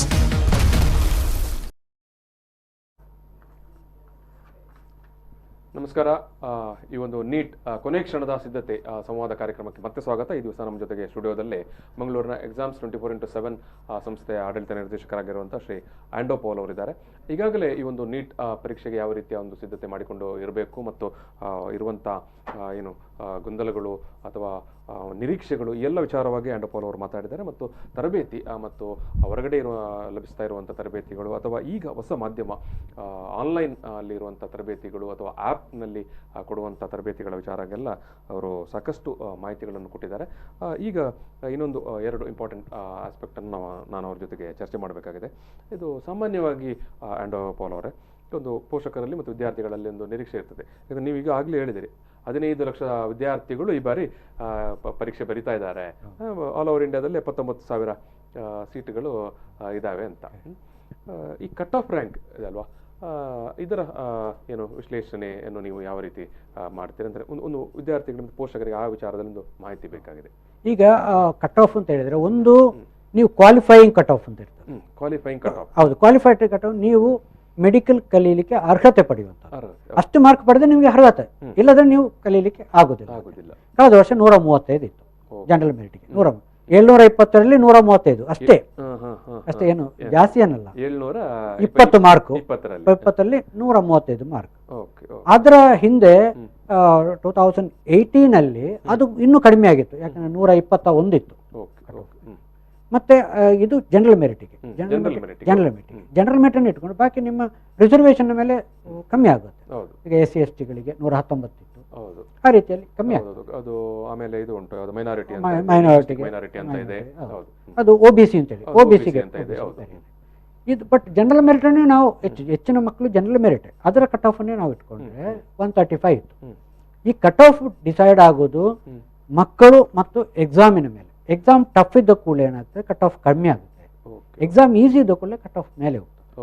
ಇದು ಹೌದು. ಇದು ಏನು ಕ್ವಾಲಿಫೈಯಿಂಗ್ ಕಟ್ ಆಫ್. ಇದಲ್ಲ ಇನ್ನೊಂದು ಕಟ್ ಆಫ್ ಇದೆ, ನಿಮಗೆ ಮೆಡಿಕಲ್ ಸೀಟ್ ಸಿಗೋದು, ಸರ್ಕಾರಿ ಮೆಡಿಕಲ್ ಸೀಟ್ ಸಿಗೋದು. ಸರ್ಕಾರಿ ಸೀಟುಗಳು ಅಂದಾಜು ಆಲ್ ಓವರ್ ಇಂಡಿಯಾದಲ್ಲಿ ಅದೇ 50,000 48,000 ಬರುತ್ತೆ. ಅದು ಟೋಟಲ್ 80, ನೀವು ಹೇಳಿದ 79,000 ಅಂತ. 79ರಿಂದ 80,000 ಸೀಟ್ನ ಪೈಕಿ ಸುಮಾರು 5,000 ಸರ್ಕಾರಿ ಸೀಟುಗಳೇ ಜಾಸ್ತಿ ನಮ್ಮ ಕರ್ನಾಟಕದಲ್ಲಿ. ಎಲ್ಲ ಕಡೆ ಸರ್ಕಾರಿ ಸೀಟುಗಳೇ ಜಾಸ್ತಿ, ಸರ್ಕಾರಿ ಮೆಡಿಕಲ್ ಕಾಲೇಜುಗಳೇ ಜಾಸ್ತಿ. ಪ್ರೈವೇಟ್ ಕಾಲೇಜುಗಳು, ಡೀಮ್ಡ್ ಯೂನಿವರ್ಸಿಟಿಗಳೆಲ್ಲ ಕಮ್ಮಿ, ಮತ್ತೆ ಅಷ್ಟು ಈಸಿಯಲ್ಲಿ ಸರ್ಕಾರ MCA ಎಲ್ಲ ಪರ್ಮಿಷನ್ ಕೊಡೋದ ಕಾರಣ ಸೀಟುಗಳು ಕಮ್ಮಿ. ಈ ಸರ್ಕಾರಿ ಸೀಟು ಸಿಗೋದಕ್ಕೆ ಅದರಲ್ಲಿ ಒಂದು ಕಟ್ ಆಫ್ ಇರ್ತದೆ. ಅದು ಕಳೆದ ವರ್ಷ 452 ಅಂತೇಳಿ, 4 ಜನರಲ್ ಮೆರಿಟಿಗೆ 450. ಮತ್ತೆ OBC ಮತ್ತು SC STಗಳಿಗೆ ಬೇರೆ ಇರ್ತದೆ, ಅದು ತುಂಬಾ ಮತ್ತು ಕಮ್ಮಿ ಇರ್ತದೆ. ಒಂದು 75 ಮಾರ್ಕ್ ಕಮ್ಮಿ ಇರ್ತದೆ ಜನರಲ್. ಇದು ನಮ್ಮ OBCಗೆ ಅಲ್ಲಿಂದ ಒಂದು 15 ಮಾರ್ಕ್ ಕಮ್ಮಿ ಇರ್ತದೆ. ಅದೇ SC STಗಳಿಗೆ ಸಾಮಾನ್ಯ 75 ಮಾರ್ಕ್ ಕಮ್ಮಿ ಇರ್ತದೆ. ಆ ರೀತಿ ಕಳೆದ ವರ್ಷ 452 ಲಾಸ್ಟ್ ಮೋಪಪ್ ರೌಂಡಲ್ಲಿ 452 ಮಾರ್ಕ್ ಸಿಕ್ಕಿದೆ. ಅದಕ್ಕೆ ಹಿಂದಿನ ವರ್ಷ 2018 ಅದು ಲಾಸ್ಟ್ ರೌಂಡ್ ಒಂದು ಮೋಪಪ್ ರೌಂಡ್. ಆ ಮೋಪಪ್ ರೌಂಡಲ್ಲಿ 398ಕ್ಕೆ ಸಿಕ್ಕಿದೆ. 398? ಹೌದು, ಅದು 2018. ಯಾಕಂದರೆ 2018 ಎಕ್ಸಾಮ್ಸ್ ತುಂಬ ಟಫ್ ಇತ್ತು, ತುಂಬ ಒಳ್ಳೆ ಟಫ್ ಇತ್ತು, ಬಹಳ ಟಫ್ ಇತ್ತು. ಆದರೆ 2019 ಎಕ್ಸಾಮ್ ತುಂಬ ಈಸಿ ಇತ್ತು, ಅದ ಕಾರಣ ಕಟ್ ಆಫ್ ಮೇಲೆ ಹೋಯಿತು. ಆ ರೀತಿಯಲ್ಲಿ ಈ ವರ್ಷ ಎಕ್ಸಾಮಿನ ಈಸಿ ಇರಬಹುದಾ? ಅದು ಎಕ್ಸಾಮ್ ಈ ಸಲ ಟಫ್ ಇರ್ಬೋದು. ಯಾಕಂದರೆ ಒಂದು ಕಾರಣ, ಈಗ ನಡೆದ ಎಲ್ಲ ಎಕ್ಸಾಮ್ಗಳನ್ನು ಗಮನಿಸಿದರೆ CET ಇಂದ ಹಿಡಿದು JEE ಹಿಡಿದು ಎಲ್ಲವೂ ಟಫ್ ಇತ್ತು. ಈಸಿ ಅಲ್ಲ, ಮಾಡ್ರೇಟ್ ಆ್ಯಂಡ್ ಟಫ್ ಇದೆ. ಎರಡನೇದಾಗಿ ನಿಮಗೆ ಏಮ್ಸ್ ಮತ್ತು ಜಿಪ್ಮಾರ್ ಕೂಡ ಇಡೀ ಇಂಡಿಯಾದ ಮೆಡಿಕಲ್ ಎಕ್ಸಾಮ್ಗಳಲ್ಲಿ ಜಿಪ್ಮಾರ್ ಮತ್ತು ಏಮ್ಸ್ ಅಂತ ಸಿಕ್ಕಾಪಟ್ಟೆ ಟಫಿನ ಎಕ್ಸಾಮ್ಸ್, ಸಿಕ್ಕಾಪಟ್ಟೆ ಟಫ್. ಅದು ಕೂಡ ಈಗ ಇಲ್ಲ ಅಂತಾಗಿ ಇದರ ಮಾರ್ಕಿನ ಮೇಲೆ ಡಿಸೈಡ್ ಆಗೋ ಕಾರಣ ಸಾಮಾನ್ಯವಾಗಿ ಈ ವರ್ಷದ ಎಕ್ಸಾಮ್ ಸ್ವಲ್ಪ ಟಫ್ ಇರ್ಬೋದು. ಸ್ವಲ್ಪ ಕಳೆದ ವರ್ಷದಷ್ಟು ಈಸಿ ಇಲ್ಲ, ಇರಲಿಕ್ಕಿಲ್ಲ, ಸ್ವಲ್ಪ ಟಫ್ ಇರ್ಬೋದು. ಹಾಗೇನಾಗ್ತದೆ, ಕಟ್ ಆಫ್ ಸ್ವಲ್ಪ ಕಮ್ಮಿ ಆಗುತ್ತೆ. ಸೊ ಓಕೆ, ನೀವೀಗ ಟಫ್ ಇದೆ ಅಂತ ಅದು ಓಕೆ, ಬಟ್ ವಿದ್ಯಾರ್ಥಿಗಳಿಗೆ ಒಂದು ಕೊನೆ ಕ್ಷಣದ ಒಂದು ಧೈರ್ಯ ಕೊಡಬೇಕು. ಇನ್ನೀಗ 8 ದಿವಸ ಉಂಟು, 8 ದಿವಸ ಇದೆ. ಯಾವ ರೀತಿ ಅವರು ಈ ಒಂದು ಕೊನೆ ಕ್ಷಣದ ಸಿದ್ಧತೆಗಳನ್ನು ಮಾಡಬೇಕು? ಏನು ನಿಮ್ಮ ಮಾಡೆಲ್ಗಳೇನು, ಅಥವಾ ನಿಮ್ಮ ಒಂದು ಅನುಭವದ ಹಿನ್ನೆಲೆಯಲ್ಲಿ ನೀವು ಹೇಳಿದರೆ ಈಗ ಕೊನೆ ಕ್ಷಣದ ಈ ಒಂದು 8 ದಿವಸಗಳಲ್ಲಿ ವಿದ್ಯಾರ್ಥಿಗಳು ಜೊತೆಗೆ ಅವರಿಗೆ ಬೆಂಬಲವಾಗಿ ಅವರ ಪೋಷಕರು ಇರ್ತಾರೆ, ಅವರು ಏನು ಮಾಡಬೇಕು? ಈ ವಿಚಾರವಾಗಿ ಸ್ವಲ್ಪ ಮಾಹಿತಿ ಕೊಡಿ. ಇದು ನೀಟ್ ಎಂಬುದು ನಾನು ಯಾವಾಗಲೂ ಹೇಳ್ತೇನೆ, ಒಂದು 100 ಮೀಟರ್ ರೇಸಿನ ಹಾಗೆ. ವಾಟ ಅಂತಲೇ ಓಡಿ ಬಿಡಬೇಕು, ಆಚೆಚೆ ನೋಡುವಾಗ. ಆಚೆಚೆ ನೋಡಿದ್ರೆ ಹೋಯ್ತು, ಹಿಂದೆ ನೀವು ನೋಡ್ತಾ ನಿಂತ ಹಾಗೆ. ಅದರಲ್ಲಿ ಇದು ಲಾಸ್ಟ್ ಲೆಗ್ ಅಂತ ಹೇಳ್ತಾರಲ್ಲ, ಈ ಲಾಸ್ಟ್ ನೀವು ಎದೆ ಮುಂದೆ ಓಡಿದ್ರೆ ಮಾತ್ರ ನಿಮಗೆ ಸಿಗ್ತದೆ ಆ ಫಿನಿಶಿಂಗ್ ಲೈನಲ್ಲಿ. ಈ ಮುಂದಿನ 7 ದಿವಸ, 8ನೇ ದಿವಸ ಎಕ್ಸಾಮ್. ಹೌದು, ನೀವು ಈ 7 days 1 week is a very deciding factor. ನಿಮಗೆ ಇದು ನಿಮಗೆ ಮೆಡಿಕಲ್ ಆಗ್ತದಾ ಇಲ್ಲೋ ಎಂಬುದು ಕೂಡ ಇದರಲ್ಲಿ ಡಿಸೈಡ್ ಆಗ್ತದೆ. ಹೇಗೆ ಎಂಬುದು ನೋಡಿ, ನೀಟಲ್ಲಿ 2, ಒಂದು ಈ ಕಲಿಯುವ ವಿಧಾನ, ಒಂದು ನಿಮಗೆ ಗೊತ್ತಿಲ್ಲದನ್ನು ಕಲಿಯೋದು, ನಿಮಗೆ ಗೊತ್ತಿರೋದನ್ನು ಗೊತ್ತಿಲ್ಲದನ್ನು ಕಲಿಯುವುದು ಪ್ರಥಮ ಸ್ಟೇಜಲ್ಲಿ. ನೀವು ಗೊತ್ತಿಲ್ಲದನ್ನು ಕಲಿತಲೇ ಹೋಗಿ ಅದನ್ನು ಗೊತ್ತು ಮಾಡಬೇಕು. ಈ convert your weakness into strength. ಹಾಗೆ ಫೈನಲ್ ಸ್ಟೇಜ್, ಈ ಸ್ಟೇಜ್ಗಳಲ್ಲಿ ನೀವು ವೀಕ್ನೆಸ್ನ ಬಗ್ಗೆ ಥಿಂಕ್ ಮಾಡಿದರೆ ಪ್ರಯೋಜನ ಇಲ್ಲ. ಅದು weakness, let it be there. Weakness ಅನ್ನು ಸ್ಟ್ರೆಂತ್ ಆಗಿ ಕನ್ವರ್ಟ್ ಮಾಡಲಿಕ್ಕೆ ಇನ್ನೂ ಟೈಮ್ ಇಲ್ಲ. ಇನ್ನು you have to concentrate on your strength. ಇದು ಕುಸ್ತಿಯಲ್ಲಿ ಲಾಸ್ಟ್ ನಿಮ್ಮ ಸ್ಟ್ರೆಂತ್ ಏನಿದೆ ಅದನ್ನೇ, ಅಯ್ಯೋ ನಂದು ಅದು ವೀಕ್ ಅಂತ ತಿಳ್ಕೊಂಡ್ರೆ ಆಗೋದಿಲ್ಲ. ಇದು ಲಾಸ್ಟ್ ನಿಮ್ಮದು ಸ್ಟ್ರೆಂತ್ ಏನು, ಈ ಸ್ಟ್ರೆಂತ್ನ ಮೇಲೆ ಈಗ ಕಾನ್ಸಂಟ್ರೇಟ್ ಮಾಡಬೇಕು. ಅಂದರೆ ನಿಮಗೆ ಏನು ಗೊತ್ತಿರೋದೋ ಅದನ್ನು ಇನ್ನೂ ಗಟ್ಟಿ ಮಾಡ್ಕೊಳ್ಬೇಕು. ಇನ್ನು ಓದಲಿಕ್ಕೆ ಹೋಗಲಿಕ್ಕೆ ಟೈಮ್ ಇಲ್ಲ, 8 ದಿವಸ ಇನ್ನು ಓದಲಿಕ್ಕೆ ಏನು ಟೈಮ್ ಇಲ್ಲ. ಇನ್ನು ರಿವೈಸ್ ಮಾಡ್ಕೊಳ್ಬೇಕು, ಗೊತ್ತಿರೋದನ್ನು ರಿವೈಸ್ ಮಾಡಬೇಕು, ಮನನ ಮಾಡ್ಕೊಳ್ಬೇಕು. ಅದು ಇಂಪಾರ್ಟೆಂಟ್. ಗೊತ್ತಿಲ್ಲದು ಹೋಗಲಿ, ನಿಮಗೆ ಬೇಕಾಗಿರೋದು ಒಂದು 500 ಮಾರ್ಕ್, 450ರಿಂದ 500 ಮಾರ್ಕ್ ಅಂತ ಟಾರ್ಗೆಟ್ ಇಟ್ಟರು. ಆದರೂ 220 ಮಾರ್ಕ್ ನಿಮಗೆ ಬಿಡ್ಬೋದು.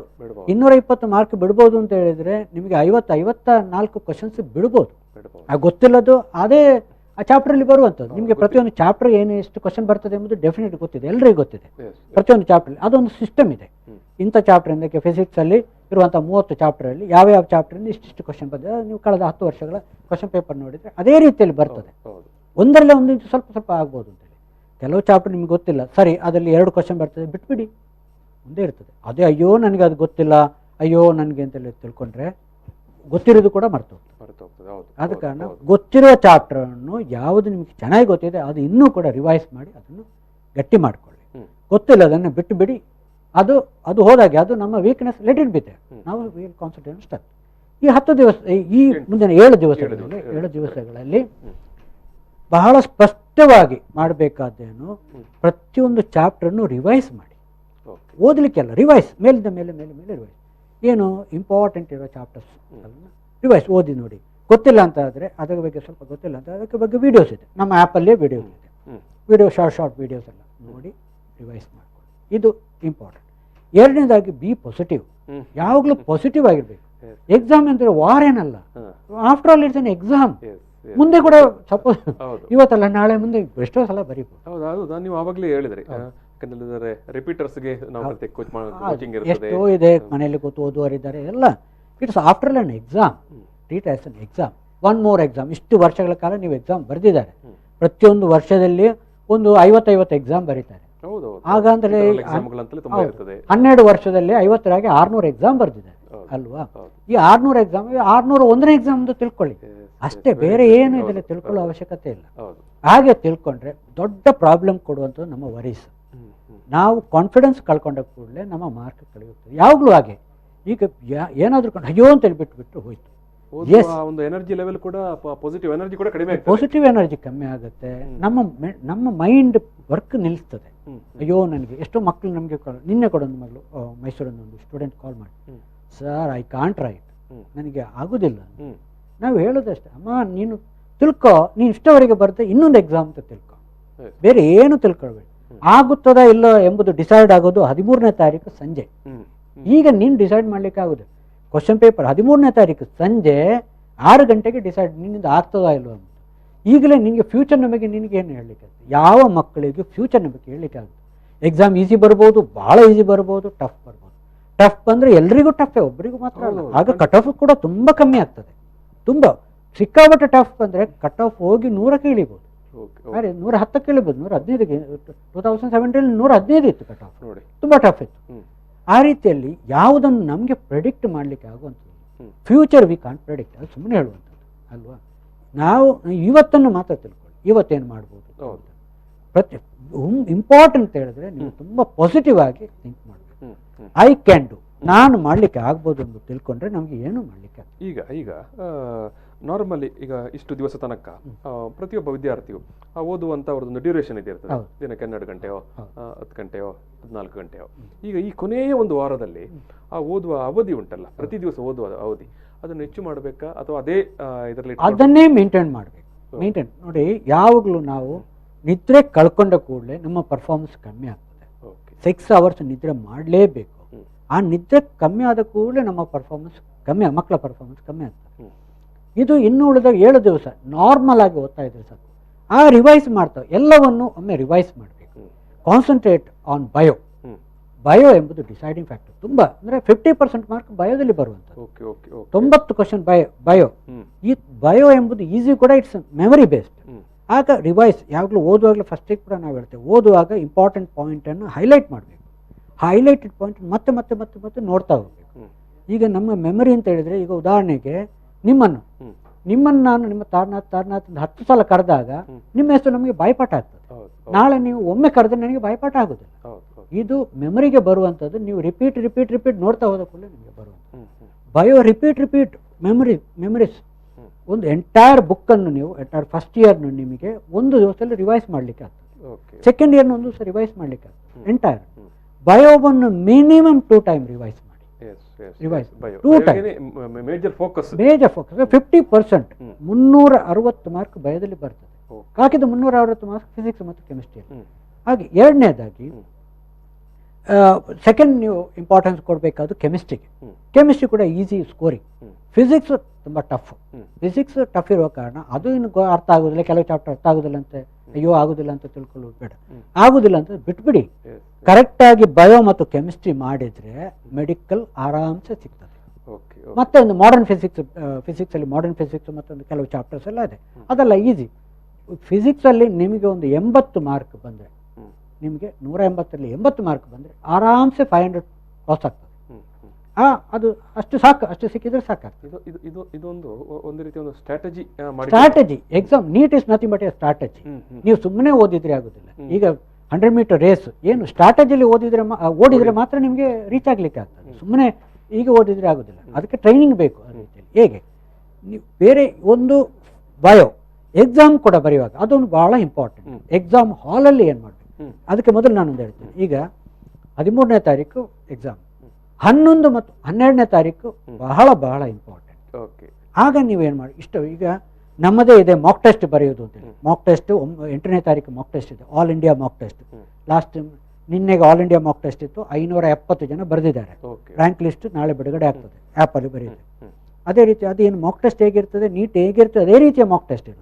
Grand mock test. ಮಾಕ್ ಅಂತ ಹೇಳಿದ್ರೆ ಇದನ್ನು ನಡೆಯುವ ಮೊದಲಿನ ಒಂದು ತೋರಿಸುವಂಥ ಆ ರೀತಿಯಲ್ಲಿ. ಅದೇ ರೀತಿ ಮುಂದೆ ನಾಳ್ದು ಟ್ಯೂಸ್ಡೇ ಮಾಕ್ ಟೆಸ್ಟ್ ಇದೆ. ಯಾರು ಡೌನ್ಲೋಡ್ ಮಾಡಲಿಲ್ಲ ಡೌನ್ಲೋಡ್ ಮಾಡಿಕೊಳ್ಳಿ, ಟ್ಯೂಸ್ಡೇ ಮಾಕ್ ಟೆಸ್ಟ್ ಬರೀ. ಡೌನ್ಲೋಡ್ ಮಾಡಿಕೊಂಡು ನಿಮ್ಮ ವಿದ್ಯಾರ್ಥಿಗಳು ಆ ಒಂದು ಆ್ಯಪ್ ಅನ್ನು ಬರೀಬಹುದು. ಆ ಆ್ಯಪಲ್ಲಿ ಮಾಕ್ ಟೆಸ್ಟ್ ಅಂತ ಇದೆ. ಮಾಕ್ ಟೆಸ್ಟ್ ಕ್ಲಿಕ್ ಮಾಡಿ ನೋಡುವಾಗ ಗೊತ್ತಾಗ್ತದೆ. ಮಾಕ್ ಟೆಸ್ಟ್ ಅಂತ ಕ್ಲಿಕ್ ಮಾಡಿಸಿ ಪ್ರಾಕ್ಟೀಸ್ ಟೆಸ್ಟ್ ಮತ್ತು mock test. Mock test click ಮಾಡಿದ ಕೂಡಲೇ ಮಾಕ್ ಟೆಸ್ಟ್ ಓಪನ್ ಆಗುತ್ತೆ. ಅದು ನಾಳೆದು next Tuesday 2 o'clock to 10 o'clock night open ಇರ್ತದೆ. 3 hours ಡ್ಯೂರೇಷನ್. ಯಾವಾಗ ಬೇಕಾದರೂ ಬರೀಬಹುದು, ಅದರ ಇನ್ಸ್ಟ್ರಕ್ಷನ್ ಇದೆ. ಅದಂತ ಟ್ಯೂಸ್ಡೇ ವೆನ್ಸ್ಡೇ ಅದರ ರ್ಯಾಂಕ್ ಲಿಸ್ಟ್ ಬಿಡುಗಡೆ ಆಗ್ತದೆ.